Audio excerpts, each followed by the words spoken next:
හරි. පිළියෙත වලසය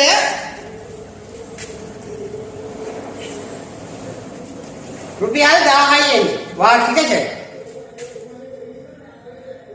ඊට පස්සේ උපකරණ වල ඡය ගන්න යනකොට අන්න පෙර වැඩවල උපකරණ ඡය ගන්න කරන්න යනකොට අපිට වැදගත් වෙනවා මොකද්ද? දීනවන දේශ ක්‍රමයට තමයි හදනවා කියන්නේ. 30000යි අපි බලනවා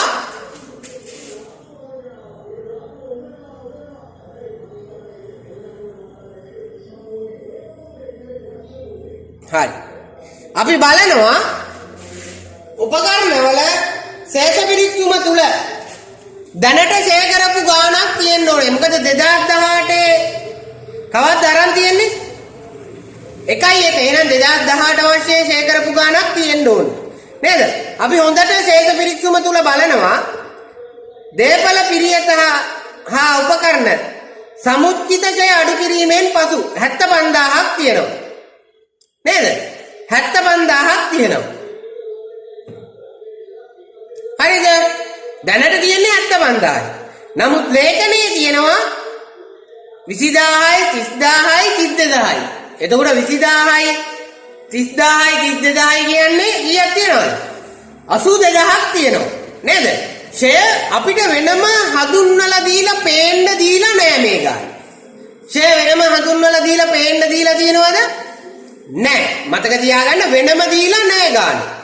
එහෙනම් වෙනම දීලා නැත්තම් අපි මොකද කරන්න ඕනේ? මේ දක්වා කරපු ෂය හඳුනා ගන්න ඕනේ. එහෙනම් පිරියතවල 2015 නම් ගත්තේ ෂය නේද? මේක ගත්තේ 2015 නම් 2015 ඉඳන් 2016 වෙන්න කීයක් තියෙනවද? කොච්චර කාලයක් තියෙනවද? අවුරුද්දක් තියෙනවා නේද? හරිද? අවුරුද්දක් තියෙනවා. එතකොට 2016 ඉඳන් 2017 වෙන්න තව අවුරුද්දක් තියෙනවා. 2017 ඉඳන් 18 වෙන්න තව අවුරුද්දක් තියෙනවා. 18 ඉඳන් 19 වෙන්න අපි අවුරුද්ද හදන අවුරුද්ද තමයි 2019. නේද? තව අවුරුද්දක් ගත වෙනවා. එහෙනම් අවුරුදු කීයක් තිබිලා තියෙනවද? ඒක හදාගන්නේ කොහොමද? මම පොඩ්ඩක් මේක මකලා ඔකටියට පස්සේ ඇඳලා පෙන්නන්න. හරි? නැත්තම් ඔකටියට පෙර වැඩ මේක ගැටලුවක් වෙයි. හරි? අපි පස්සේ ඇඳගමු මේවා. හරි? මතක තියාගන්න. පෙර වැඩ ඔකටිය හදාගන්නකොට මේ විදිහට හදාගන්න ඕනේ. දැන් B කොටසට අදාළව පෙර වැඩ හදාගන්නකොට පළවෙනියෙන්ම අපිට දීලා තියෙනවා මොකද්ද? පිරියද. පිරියද දීලා තියෙනවා 20000යි 105යි නේද? මේ අවුරුද්දේ එන ගාන නම් මේකෙන් හොයාගන්න ලේසියි. එතකොට 1000යි කියලා අපිට මේකදී ආවා පිරියද වලට. මෙතුවක් ගණන් කරපු ෂේ හොයාගන්න නම් අපි බලනවා 2015 1.1 ඉඳන් අපි හදන වර්ෂය වෙනකම්. ඒ කියන්නේ 2018යි 12යි 31 වෙනකම්. මේ අවුරුද්දේකනේ මේක තිබ්බේ. ඒ කියන්නේ 2019යි 12යි 31 එක තමයි දැන් මේ අපි හොයාගන්නේ. නේද? මෙන්න මේ කාල පරිච්ඡේදය තුල අවුරුදු කීයක් තියෙනවද කියලා හොයන්න ඕනේ. එතකොට කීයක් තියෙනවද? 2015 2016 නේද? එක අවුරුද්දයි එකයි 2016 2017 එක අවුරුද්දයි 2017 2018 එක අවුරුද්දයි 2018 ඉඳන් 2019 වෙනකම් තව එක අවුරුද්ද නේද? නේද? මෙව්වට එකයි මෙතන එකයි එක එන්නේ නේද? මෙතන 12යි 31 එන්නේ. ආයේ දාන්න ඕනේ නැහැ නේද? නේද? 2015 12යි 31 වෙනකන් කියලානේ ගන්නෙ නේද? අපි දන්නවනේ නේද? මෙතන 15 12යි 31 මෙතන 16 12යි 31 මෙතන 17 12 31 මෙතන 18 12 31 නේද? කොහොමනේ සරලව ගන්නවනම් නේද? එතකොට අවුරුදු කීයක් දැනට තිබිලා තියෙනවද මේ අවුරුද්ද වෙනකන්? ඒ කියන්නේ මේ අපි හදන 2019 12 31 වෙනකන් අවුරුදු 4ක් තිබුණා. එහෙනම් අවුරුදු 4කටම 10 හෙව්වා 4ක්. ඒ කියන්නේ දැනට තියෙනවා 4000ක් ඡේ තියෙනවා. ඡේ වෙන් කිරීම කීයද මේකේ තියෙන්නේ නේද? 4000ක්. හරිද? ඒක අපිට හොයාගන්න පුළුවන් කාලයක්. එතකොට උපකරණ ඡේ කරනවා කියන්නේ අරන් තියෙන්නේ කොයි දවසේද කියලා අපි බලන්න ඕනේ. මොකද උපකරණ සරල මාර්ග ක්‍රමයකට නෙමෙයිනේ ඡේ කරන්නේ. උපකරණ ඡේ කරන්නේ තීනවන ඡේ ක්‍රමයට. අරන් තියෙන්නේ කවද්ද? 2018 1 එහෙනම් ඒ අවුරුද්ද ඉවර වෙන්නේ කවද්ද? 2018 12 31 නේද? හරි. 2018 12 31 එක අවුරුද්ද. දැන් අපි හදන අවුරුද්ද කීයද? අපි හදන අවුරුද්ද තමයි 2019 1 ඉඳන් 2019 12 31. එහෙනම් බලන්න උපකරණ අරන් තාම අවුරුද්දක් ගත වෙලා දැන් මේ හදන අවුරුද්ද එක අවුරුද්දක් විතරයි තියෙන්නේ. දැන් අපි දන්නවා පළවෙනි අවුරුද්ද ඉස්සෙල්ලා හදාගන්න වෙනවා. ඡේ වෙන් කිරීම කරගන්න වෙනවා. දෙවෙනි අවුරුද්ද ඡේ ගණනය කරන්න. ඇයි හේතුව? හීනවන ඡේද ක්‍රමය. එහෙනම් පළවෙනි අවුරුද්ද මේක පළවෙනි අවුරුද්දේ ඡේ කොච්චරද කියලා හොයාගන්න. අපි බලනවා පළවෙනි අවුරුද්දේ ඡේ 30000 වැඩි කරනවා 110 නේද? එතකොට අපිට එනවා පිළිතුර පළවෙනි අවුරුද්ද තුල 3000යි ඡේ වෙන්නේ. ඡේ වේදම විදියට හඳුනාගෙන තියෙන්නේ 3000යි. හීනවන ඡේද ක්‍රමයට යනකොට අපි මොකද කරන්නේ? මේ 3000 දෙවෙනි අවුරුද්දේ ඡේ ගණනය කරනකොට දෙවෙනි විදියට මොකද කරන්නේ? අඩු කරනවායි. ඒ කියන්නේ 27000යි දෙවෙනි අවුරුද්දට යනකොට තියෙන්නේ. දෙවෙනි අවුරුද්දට යනකොට 27000යි නම් ඒකට 10%. එහෙනම් කීයද? 2700යි. දැන් මේ අවුරුද්දට අදාළව පිරියට රුපියල් 1000යි. උපකරණ රුපියල් 2700යි ඡේ වියදම තියෙන්නේ. හරිද? අපිට තව ක්‍රමයකට දැන් අපි හොයාගත්තා මෙතුවක් කාල කරපු ඡේ. උපකරණ ඡේ කීයක් තියෙනවද මෙතුවක් කාලයකට? 30000යි. පිරියට මෙතුවක් කාල තියෙනවා 4000. එතකොට 7000යි නේද? අපිට ඕන මේ ගණනය කරපු දෙක නිවැරදිද කියලා බලන්න පුළුවන්. කොහොමද නිවැරදිද කියලා බලන්නේ? අපි බලනවා වගුවේ පිරියට තියෙනවා 20000ක්, උපකරණ තියෙනවා 30000ක්, දේපල තියෙනවා 32000. එකතුව කීයද තියෙන්නේ? 82000.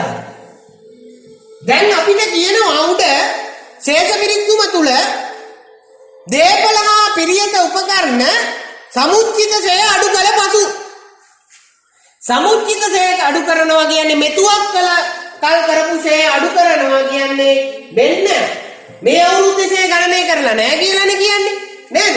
මේ 4000ක් 3000ක් කියන එක අඩු කරාට පස්සේ අගයලු 75000 ඇවිල්ලා තියෙන්නේ. බලන්න. ඔව්. එහෙනම් 3000යි 4000යි එකතුව කීයද? 7000යි. අපිට මේ 7000 අඩු කරලා තමයි මෙතන 75000 කියලා කෙලින්ම උත්තරේ දීලා තියෙන්නේ. මේ ගාන අපිට මොකද කියන්නේ? හොයාගන්න කියලා තමයි මේ කියන්නේ. නේද? ඇත්තටම හොයාගන්න තමයි තියෙන්නේ. නේද? දැන් බලන්න ඔහොම හදලා බැලුවත් ඒ පිළිතුර නිවැරදි වෙන්න ඕනේ. හරිද? නිවැරදිද? ඔව් නිවැරදි. නේද? වෙන්න. දැන් එහෙනම් මේ අවුරුද්දේ ඡේ මෙච්චරයි. මේ අවුරුද්දේ ඡේ මෙච්චරයි. මේවා ගණනය කිරීම කරලා නෑලු වාර්තා කරලා නෑලු. එහෙනම් මෙතුවක් කල් කරපු ඡේ කොච්චරද කියලා අපි හොයාගත්තා. උත්තරේ නිවැරදිද කියලා අපි පරීක්ෂා කරගත්තා. මේ විදියට බිහි කොටසේ අනිවාර්යෙන්ම හදලා තියෙන්නත් ඕන. හරිද? බිහි කොටස යටතේ පෙර වැඩවල මේ විදියට හදලා තියෙන්න ඕන. හරි. ඕක මං හදපු විදියටම හදන්න කියලා එහෙම නැහැ. ඕක කටියට තේරෙන විදියට හදුවට ගැටලුවක් නැහැ. මේක තේරුණාද?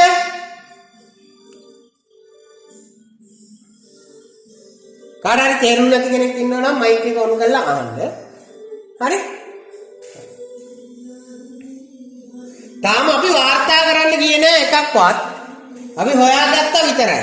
මම මේක වාර්තා කරන්න යනකොට ඔය කටියට පෙන්නුම් කරනවා. ඊගාවට C කොටස. මම එනම් මේක මකනවා C කොටස. මොකද මේකේ වාර්තා මට මේකේ ඉඩමදි. නැත්තම් පෙර වැඩ වෙනමයි, අපි වියදම් වෙනමයි, ආදායම් වෙනමයි මං හදලා ඔය කටියට දෙනවා. මට ඉඩමදි. ඒකින්ද මට වෙනම හදන්න මේක පිළිවෙලකට හදන්න මදි ඉඩ. හරි? ඒකින්ද මට මේ ගාන පෙන්වන්න විදියක් නැහැ. මම ඔය කටියට පුළුවන් වුණොත් පේපර් එකක් හදලා ඒ කියන්නේ මේ වෙනම ඔය කටියට මේ එවන්නම් මේ ගාන වෙනම පිළිවෙලකට හදන්න. හරි. C කොටස. A කොටස අපි හදලා ඉවරයි. B කොටසක් දැන් හදලා ඉවරයි. C කොටස. 2019 12 දිනෙන් අවසන් මූල්‍ය වර්ෂය සඳහා ලාභයෙන් රුපියල් 5000ක් පොදු සංචිතයට මාරු කළ යුතුයි. C කොටස ලාභයෙන් රුපියල් 5000ක් සංචිත වලට මාරු කරන්න කියනවා නම් 12 ලාභය ඉස්සලා හොයාගන්න එපේ. නේද? එහෙනම් 12 ලාභය කාටද අයිති? අයිතිකාරයන්ට. අයිතිකාරයාගේ අයිතිය වෙනස් වෙන්න ඕනේ. ලාභයෙන් කොටසක් සංචිතයට මාරු කරන්නේ එහෙනම් හිමිකම වෙනස් වීමේ ලේඛනය කියලා මතක තියාගන්න. C කොටසේ මං ඇඳලා විතරක් තියාගන්නවා හිමිකම වෙනස් වීමේ ලේඛනය. අර මං කියපු විදිහට තමයි ඇඳගන්නේ. දිනය විස්තරය ප්‍රකාශිත ප්‍රාග්ධනය තියෙනවා. මේක එතකොට පෙර වැඩක් ඈ. මේ සැරේට හිමිකම වෙනස් වීමේ ලේඛනය පෙර වැඩ.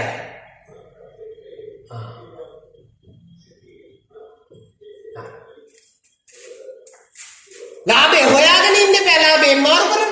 එහෙනම් ඒක කරන්න පුළුවන් වෙන්නේ පස්සේ. D. කල්බදු කලබ සඳහා වැඩියෙන් ගිණුම්ගත වූ රුපියල් 3000ක හානි කරන වියදම් අවලංගු කර යුතුය. කල්බදු කලඹ සඳහා වැඩියෙන් ගිණුම්ගත වූ රුපියල් 3000ක හානි කරන වියදම අවලංගු කළ යුතුය. වැඩියෙන් ගිණුම්ගත වෙලාලු හානි කරන වියදමක් රුපියල් 3000ක් බලන්න කල්බදු කලඹ තුල. බලන්න කල්බදු කලඹක් තියෙනවද කියලා තේස පිරික්සුමේ.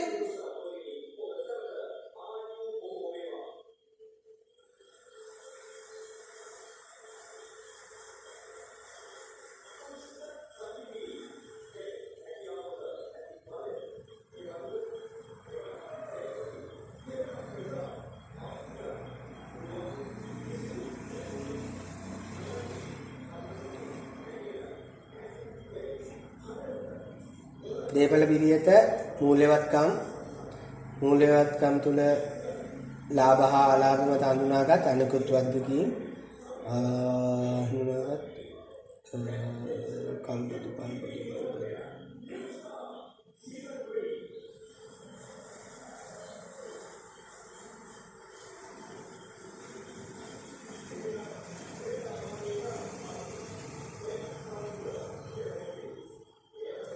ඔව් මේකේ කල්බදු කලඹක් නැහැ. නමුත් අපිට තියෙනවා බලන්න මූල්‍යවත්කම් ක්‍රමක්ෂිත පිරිවැයට හානිකරණයෙන් පසුව.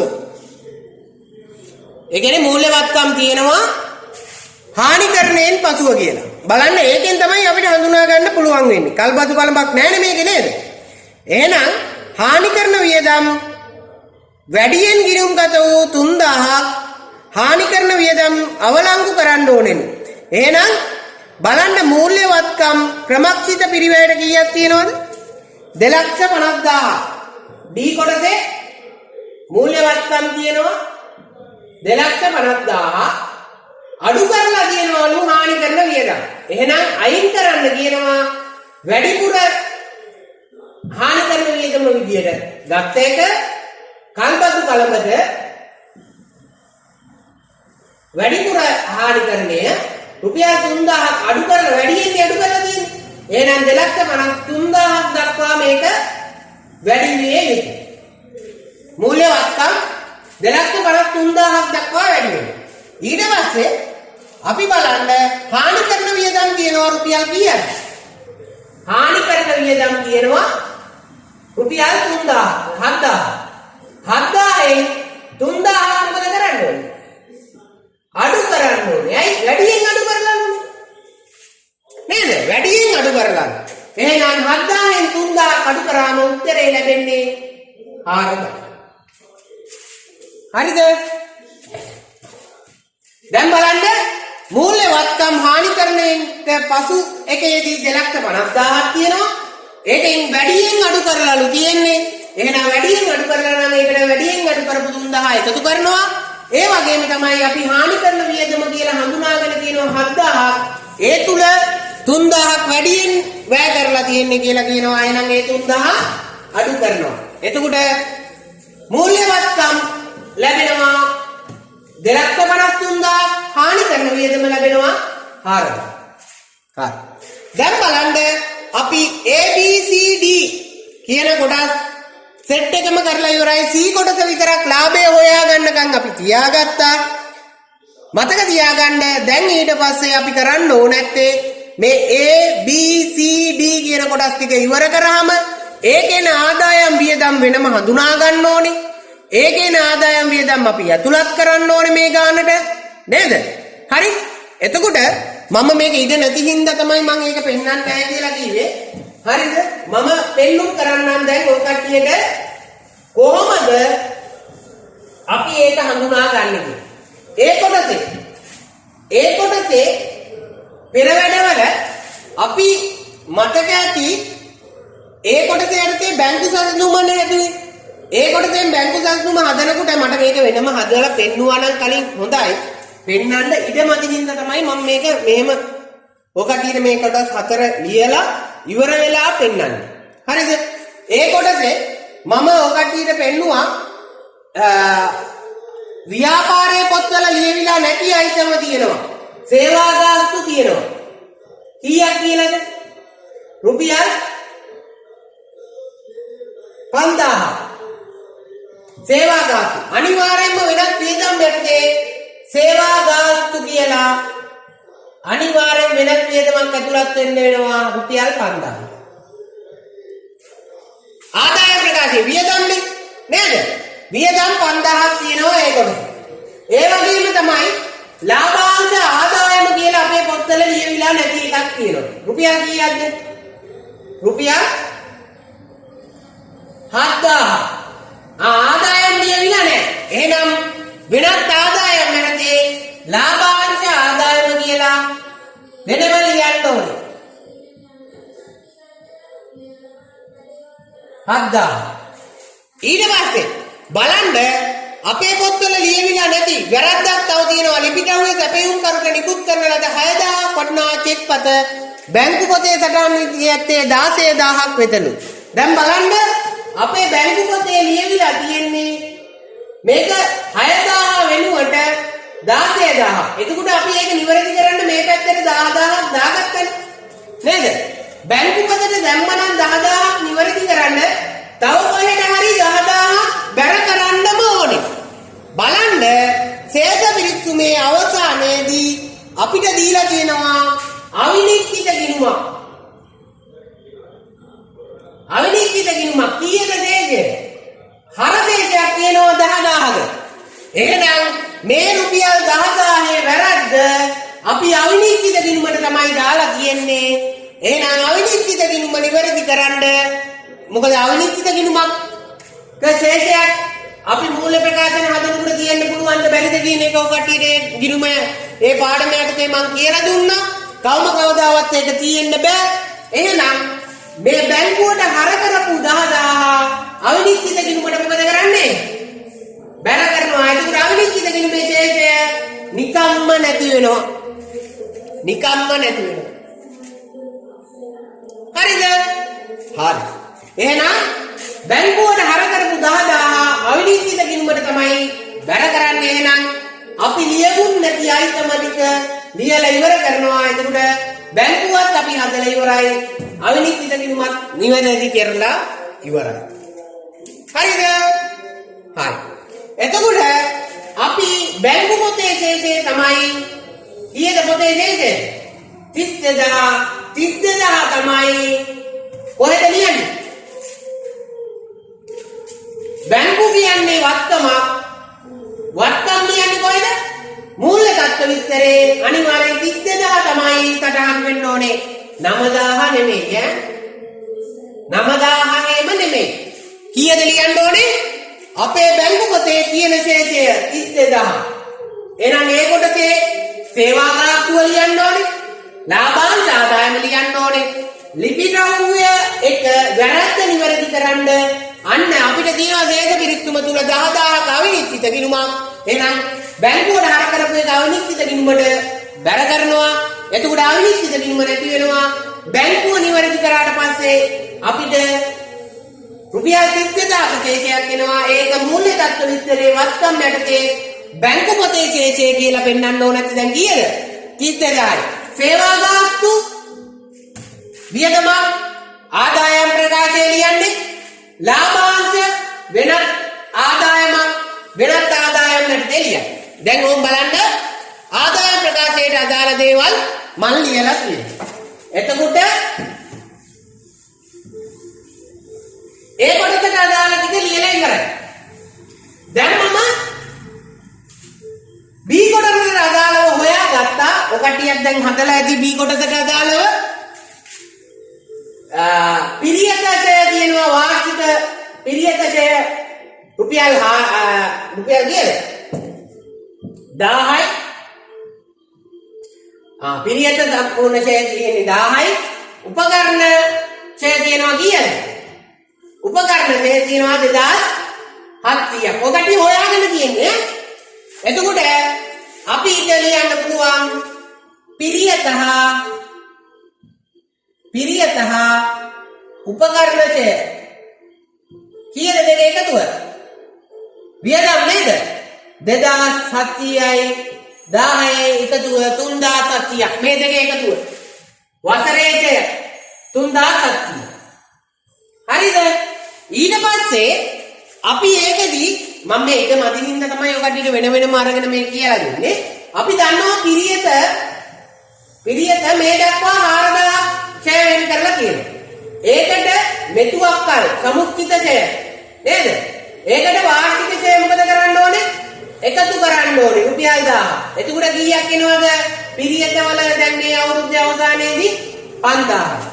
එතකොට උපකරණ වල සමුච්චිත ෂෙය තියෙනවා 3000. මේ අවුරුද්දේට එකතු කරන්න ඕනේ වාර්ෂික ෂෙය.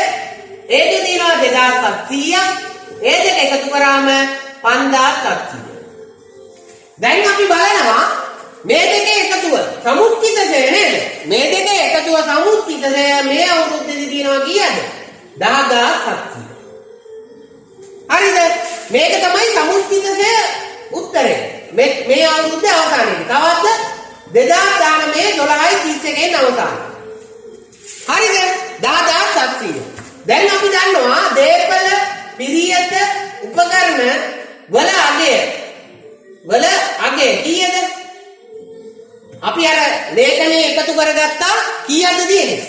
මේ අවුරුද්දේ ඒ වගේ පිරියයි තියෙන්නේ 82000යි නේද? අපි සමුච්චිත ෂෙය මෙතුවක් දක්වා මේ තේරෙම කරපු ෂෙය එකතු කරනවා කීයද? 10700ක් මේකේ තියෙන එකතු කරලා අපි හදලා තියෙනවා. එතකොට මේ අවුරුද්දේ මේක අඩු කරලා පෙන්නන්න ඕනේ. උත්තරේ එන්නේ 71300.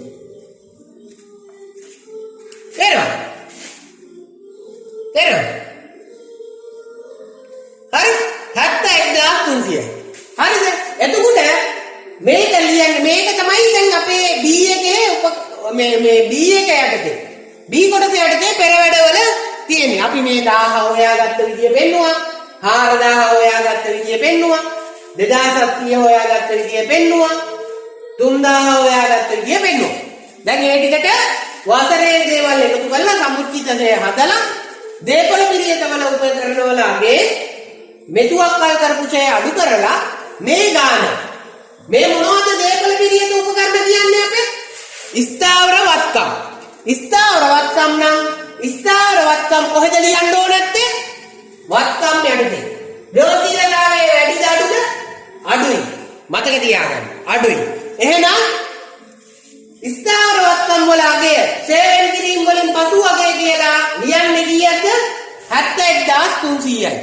පිරියත වාර්ෂික සේ කොහෙද ලියන්නේ? මේ ලියලා තියෙනවා වාර්ෂික සේ.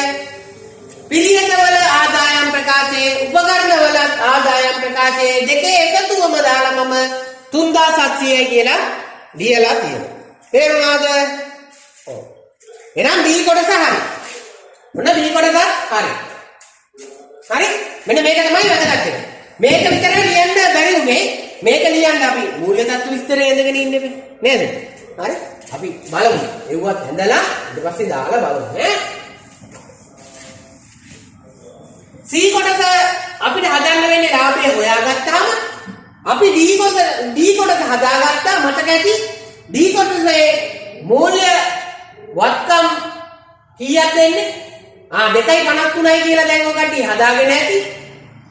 හානි කරන වියදම ඔය කට්ටිය හදාගෙන ඇති කීයද? රුපියල් 4000යි කියලා. එහෙනම් මූල්‍ය වත්කම් ලියන්නේ කොහෙද? මූල්‍ය තත්ත්ව විස්තරේ. හානි කරන වියදම කොහෙද ලියන්නේ? ආදායම් ප්‍රකාශය. ආදායම් ප්‍රකාශයේ දැන් හානි කරන වියදම කියලා ඔය කට්ටිය ලියලා තියෙන්න ඕනේ. ආදායම් ප්‍රකාශය ඇඳලා තියෙන හින්දා තමයි මම මේක ඇතුළත් කරන්නේ. රුපියල් කීයද?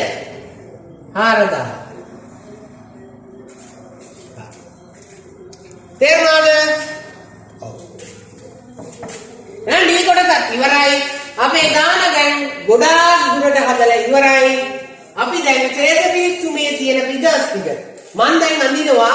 දී කොටසත් ඉවරින් හින්දා මූල්‍ය තත්ත්ව විස්තරය හා අර වෙන වැඩවල මම එකක් ඇඳ ගන්න කියලා ඔකටියට කිව්වා. හිමිකම වෙනස් වීමේ ලේඛනයක් නේද? මේ උඩ ටික ඔකටිය ලියා ගන්න මූල්‍ය තත්ත්ව විස්තරය කියලා විතරක් එහෙම ලියන්න එපා. ඔකටියට මතක ඇති ජස්මින් බැංක් PLC 2019 දිනේ අවසාන වර්ෂයේ අවසාන දිනට මූල්‍ය තත්ත්ව විස්තරය කියලා ඔකටිය තියෙනවා. මේකෙදි වත්කම් කියලා කියනවා පළවෙනියටම. වත්කම් කියන්නේ ද්‍රවශීලතා අනුපිළිවෙලට මුළු වත්කම් කියනවා. ඊගාවට හිමිකම් හා වගකීම් කියලා ලියලා තියෙන්න ඕනේ.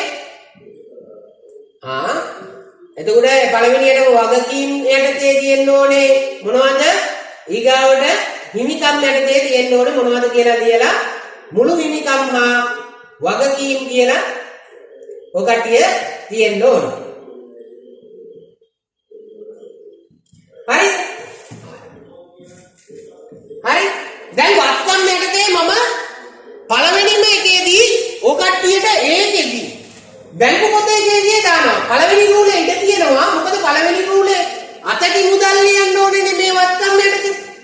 පළවෙනිම ද්‍රවශීලතාවයේ වැඩියෙන්ම වැඩි අවත්කම තමයි අතටි මුදල්. ඒ රූල ඉඳ තියලා බැංකු පොතේ කේදී දානවා. අපි පළවෙනි එකේ මේ මූල්‍ය තත්ත්ව විස්තරය හොයාගන්න ලියුවේ බැංකු පොතේ කේදී. කීයද බැංකු පොතේ කේදී? 30000. ඊට පස්සේ මතක ඇති ඔය කට්ටිය B කොටසෙන් හොයාගත්තා රුපියල් 71000 කීයද? 300යි නේද? 71300යි. 71300 ආවේ මොකද්ද? දේපල පිරියත උපකරණ. දේපල පිරියත උපකරණ නේද? උපකරණ වල ආවේ. මතකද? කීයද? 71300. ඒ කොහොමද ආවේ?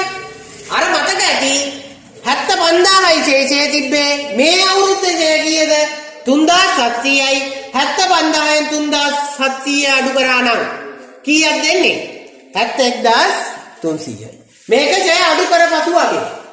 ඊට පස්සේ D කොටස C කොටස කරේ නෑ. D කොටසේ මේකයි අන්තිමට ලියුවේ කියලාත් ඔය කට්ටිය හිතන්න ඕනේ. ඇයි මේක අන්තිමට ලියුවේ?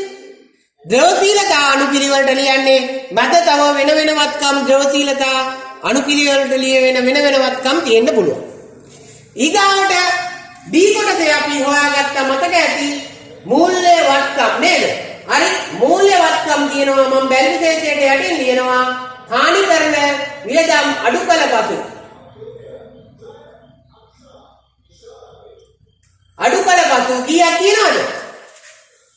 2,53,000. අර මං ගොඩක් උනේ මේ වත්කම් වලට යන්න ඕනේ වුණා කියා නීවේව තමයි දැන් මේ ලියලා දෙන්නේ. හරිද? ඊට අමතරව ඔය කට්ටියට මං ඇඳ ගන්න කිව්වා පෙර වැඩ තුල හිමිකම වෙනස් වීමේ ලේඛනයක්. දිනය විස්තරය ප්‍රකාශිත ප්‍රාග්ධනය කියලා විතරයි හිමිකම වෙනස් වීමේ ලේඛනය ලියන්න ඕනේ. හරි? මේක පෙර වැඩවල තමයි දැනට තියෙන්නේ. හරි. ඊට පස්සේ දැන් අපි ගාන හදලා ඉවරයි. ගානේ හදලා ඉවරයි නම් දැන් අපි පෙර ගැලපීම් හතරම ඉවරයි කරලා හතරෙන් එකක් තියෙනවා. ඒක ලාභය හොයාගත්තාම හදන්න ඕන එක. නේද? C කොටස ලාභය හොයාගත්තට පස්සේ දැන් අපි මොකද කරන්නේ ගානේ? දැන් අපි යනවා ශේෂ විරික්සුමට යනවා. දැන් ශේෂ විරික්සුමේ ලියවිලා නැති අයිටම ටික ලියවිලා නැති අපි දැනටමත් උපුටගෙන මේ මෙව්වගේ මොනවා හරි ලියවිලා තියෙනවා නම් එව්ව නැවත වාරයක් ලියන්නේ නැහැ. තේරුණාද? දැනට ලියවිලා නැති අයිටම ටික මොනවද කියලා අපි තෝරගන්නවා. ඒක තෝරගන්න නම් එකේ ඉඳන් යන්න ඕනේ. උඩ ඉඳන් යන්න ඕනේ. ශේෂ පිරික්සුමේ උඩ ඉඳන් යන්න ඕනේ. දැන් බලන්න ශේෂ පිරික්සුමේ අයිටම විදියට තියෙනවා අතති මුදල්. ලීවද? නෑ. එහෙනම් අතති මුදල් කොහෙද ලියන්නේ? අතති මුදල් කියන්නේ ආදායමක්ද වියදමක්ද වත්කමක්ද වගකීමක්ද හිමිකමක්ද? මොකද්ද අතති මුදල් කියන්නේ? ව්‍යාපාරයේ සතු සම්පතක් වත්කමක්. හරි. එහෙනම් වත්කම් යන්නේ ලියනවා අතති මුදල්. ඊයේ 10000යි. මෙන්න දැම්මා 10000යි. ඊගාවට බැංකුවේ ඇති මුදල් 20000යි කියලා තියෙනවා. දැන් මේක ලියලා තියෙනවද? ඔව් මං කීවා ලියවිලා තියෙන අයිටම ආය ලියන්න යන්නේ නෑ. එහෙනම් බැංකුවේ ඇති මුදල් අපි දැනට හදලා තියෙනවා. එහෙනම් ඒක ආය ලියන්න යන්නේ නෑ. මහ බැංකුවේ ඇති ශේෂය. මහ බැංකුවේ ඇති ශේෂය කියන්නේ අපේ වත්කමක් නෙමෙයි. අපි ලියනවා වත්කමක්. මහ බැංකුවේ ඇති ශේෂය. ඕනම බැංකුවක ඇති සල්ලි අපේ වත්කම් නෙමෙයි. මහ බැංකු ශේෂය කීයක් තියෙනවද? 16000. ඊගාවට දේපල පිළිය සහ උපකරණ ලීවද? ඔව් ලීවා. එහෙනම් ආයෙ ලියන්න ඕනේද? නෑ. ඊගාවට මූල්‍ය වත්කම් ක්‍රමක්සිත පිළිවෙල යටතේ හානි කරන වියදම් අඩු කරාම ලීවද? ලීවා. ආයෙ ලියන්න ඕනේද? නෑ. ඊගාවට මූල්‍ය වත්කම් ලාභ හා අලාභ මත හඳුනාගත්ත. ඒක ලියුවේ නෑ. මූල්‍ය වත්කම් ලාභ හා අලාභ හඳුනාගත් පසු කීයද තියෙන්නේ? 45000. ඊගාව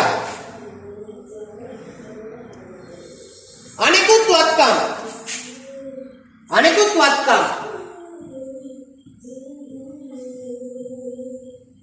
කීය තියෙන්නේ? 11000යි. ඊගාව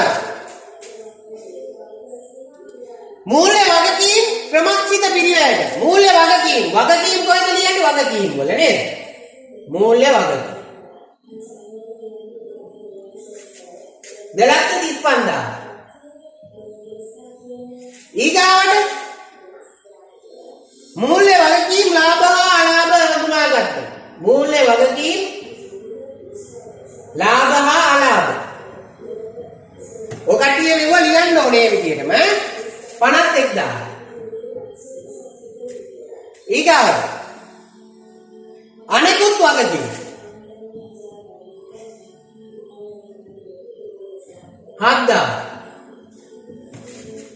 ඊගාවට මූල්‍ය වගකීම් මත ක්‍රමක්ෂිත පොලී වියදම. වියදම් ලියන්නේ මොන ලේඛනයේද? දැන් වත්කම් වගකීම් තමයි ලියවේ. ඒක ලියවේ මූල්‍ය තත්ත්ව විස්තරේ. වියදම් ලියවේ මොකේද?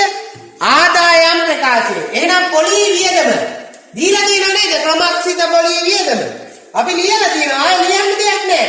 මෙව පුරවන්න විතරයි තියෙන්නේ. පොලී වියදම කීයද? 55,000යි. ඊගාවට ගාස්තුවා කොමිස් වියදම.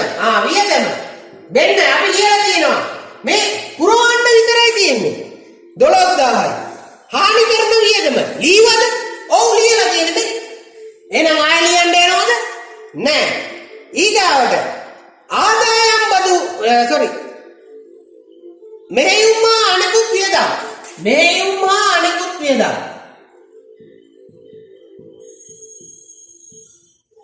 කීයක් තියෙනවද මේ උමාණිකුත් වියදම්?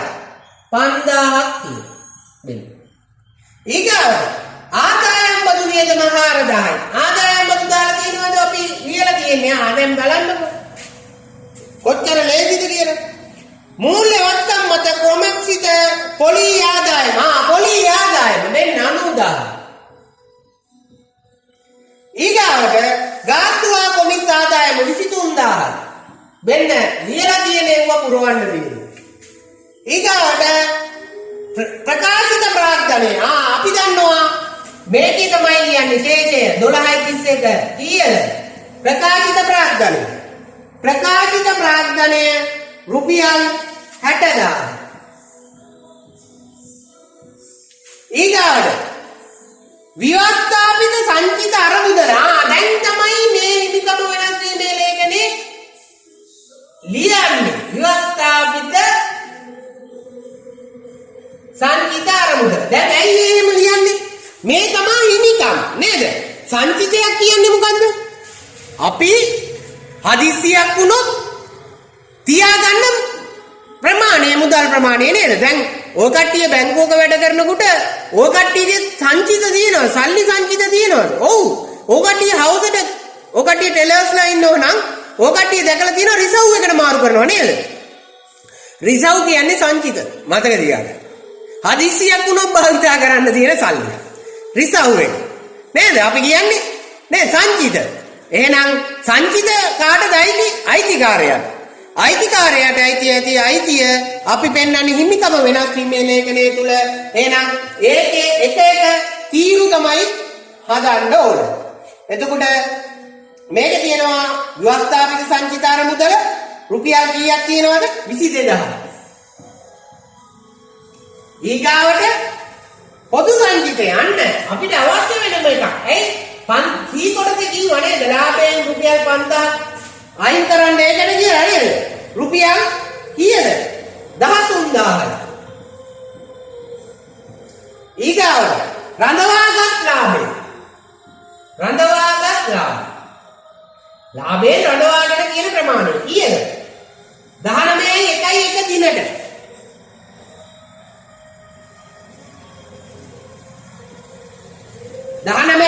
එක දිනට 19000ක් තියෙනවා. ඊගාවට අවිනිශ්චිත ගිණුම. අවිනිශ්චිත ගිණුම දැන් අපි ඉවරයිනේ. ආයේ අවිනිශ්චිත ගිණුමක් නැහැ. කොතනින්ද ඉවර උනේ? බැංකුවක මේ අර රිපිටවුවේ 16000 කියලා ලියලා නේද? 10000ක් වැඩියෙන් ලියලා තිබ්බේ නේද? එහෙනම් එතනින් එහාට අවිනිශ්චිත ගිණුමක් තියෙන්න බෑ. අවිනිශ්චිත ගිණුමක් තිබ්බත් මේකෙන් මොකේද දාන්නේ? ඒක ආදායමක්ද වියදමක්ද වත්කමක්ද වගකීමක්ද හිමිකමක්ද? ඔය ගිණුම් පහේ එකක්වත් නෙමෙයි. අවිනිශ්චිත ගිණුමක ශේෂයක් කවදාවත් තියෙන්න පුළුවන්ද? බෑ. නේද? එහෙනම් ඒක නැති වෙලා යන්න ඕනේ. අපි වැරදි නිවැරදි කරාට පස්සේ අවිනිශ්චිත ගිණුමේ ශේෂය නැති වෙලා යනවා. එහෙනම් මෙතරයි ශේෂ පිරික්සුම තුල ලියන්න තියෙන්නේ. එකතුව තීරුව මෙතන දාන්න ඕනේ ඒක. 60000යි 22000යි 13000යි 19000යි උත්තරේ කීයද? 85යි 19යි 1.4යි නේද? දැන් අපිට ගාන ශේෂ පිරික්සුමත් හදි ගැලපුම් වල සී කොටස ඇරෙන්න අනිත් තේරම ලියලා ඉවරයි. අපිට තියෙන තුලනය කරගෙන යන්න බලමු අපි තුලනය කරලා. මෙතන සුද්ධ පොඩි ආදායම එනවා කීයද? 35000යි. සුද්ධ ගාස්තුව කොමිස් ආදායම කීයක් එනවද? 12000යි. නේද? නෑ sorry 11000යි නේද? 11000. එතකොට 35000යි 11000යි එකතු වුණාම කීයක් එනවද? 46000යි. ඊට පස්සේ ලාභාංශ ආදායම 7000යි. 7000 මම එහා පැත්තෙන් ලියුවා. එතකොට කීයක් එනවද? 53000යි. නේද? ඊට පස්සේ වියදම් වල එකතුව මම ගන්නවා 5000යි 7000යි 4000යි කියන 9යි 12යි 17යි 700ක් එනවා. 17700 53000න් අඩු කරාට පස්සේ උත්තරේ කීයක් එනවද? 18ක් අඩු කරා නම් 35යිනේ. එතකොට 35යි 300යි නේද? හරිද? 35යි 300න් 4000ක් අඩු කරාට පස්සේ උත්තරේ ලැබෙනවා 31යි 300. මෙන්න වසරේ ලාභය බදුපතු ලාභය 31.300යි.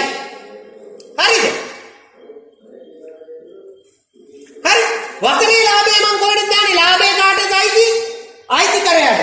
එහෙනම් 12.31 19.12.31 විස්තරයේ යටතේ දානවා රඳවාගත් ලාභය. රඳවාගත් ලාභ තීරුවට තමයි දාන්නේ. කීයද දාන්නේ? 31.700 31.300 නේ. 31.300 මෙන්න දැන් තමයි